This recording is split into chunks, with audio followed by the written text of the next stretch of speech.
Gigip. Sige. Lala. Wasdak mga master, magandang umaga. Lumakaw nga pala ako ngayon papunta sa aking motor kasi kakabayo ako nito kasi papunta ako sa kanilang bahay nila Master Benji. Nag-drive ako dito sa aking motor na 1 million cc at hindi na pinadugay-dugay, lumiliko na ako dito papunta sa kanilang bahay at hindi na rin pinadugay-dugay, nakaabot na ako talaga sa kanilang nataran at agad-agad rin akong sinalubong ng kanilang iro na napakabuutan, nagpaugay-ugay talaga siya. At dito naman manabanday, bumabaktas na kami dito papunta sa kanyang sinasabing sa akin na spot. Napakaganda naman pala talaga ng view dito sa kanilang dapit at meron din sila ditong Chocolate Hills na malapit sa kanilang bahay. At sa mga puntong ito ay nakarating na kami sa kanyang sinasabing spot. Sumisiga yung aking mata dito kasi maganda yung view at hindi na pinadugay-dugay, nagkamas-kamas sa si Master Benji sa pagkanaog. Napaka-excited na talaga ng mga dagway naming dalawa kasi nagkasinabot kami ngayon na manghuhuli kami ng mga tilapia pang kilaw at dito kami pupwesto sa bunganga ng kuiba. Sabi ko kay Master Benji, wala kayang crocodile dito Master. Sabi naman niya, okay ray, wala yung crocodile dito. Sabi ko naman, bantay bitaw ha, baka meron, papaakin yung mga tiil natin dito. At kaya sa mga oras ito, nangawil na talaga kami. May kumantog tandog na sa aking pamato at binunlot ko dito man yung may nakuha. Wala ba kato tanduga sa may kantong bugoy? Kaya agad-agad kong binalik at meron na namang gumagalaw-galaw. Kaya iniready ko na andam yung aking kamot dito at sumalom-salom na. Pagkatapos binunlot ko agad at meron yung nakuha. At pagkatingin ko dito ay sos, ang layo-layo ng binahe ko Master Benji. Tapos puyo lang din gihapon naman di ay yung mahuli ko. Sabi naman ni Master Benji, okay lang yan Master, isda manghihaponan dyan Master. Sabi ko naman, on po. At dito naman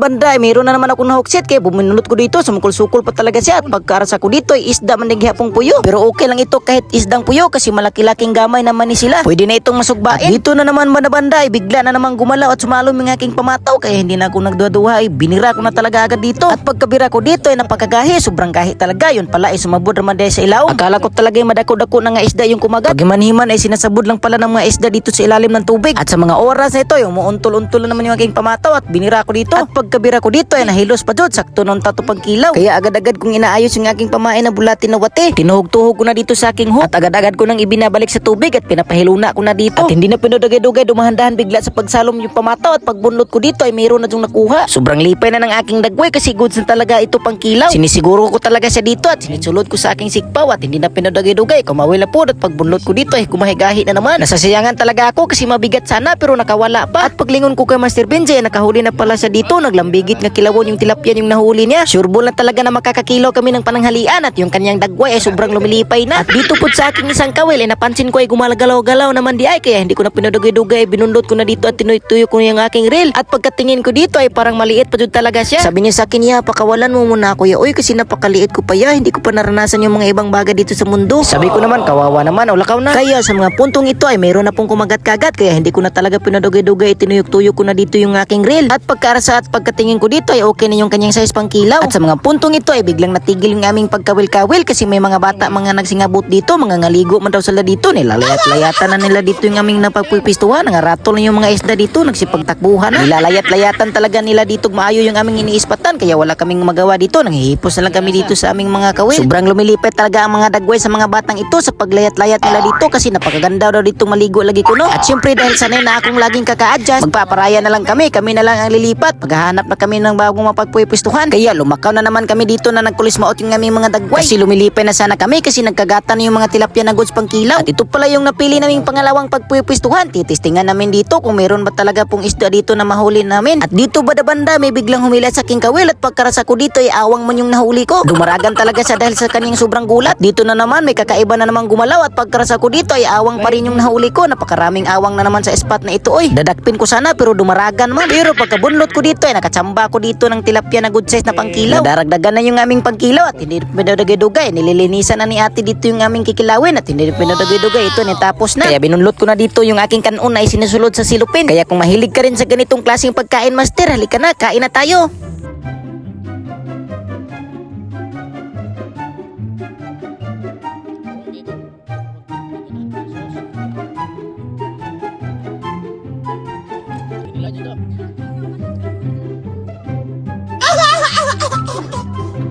At sa mga puntong ito ay natapos akong kumain, binalikan ko agad yung aking kawil at pagkabira ko dito ay awang raman gud gihapon ng kuha kaya nakapagdesisyon na kami nga mag-usip pag-uwi na.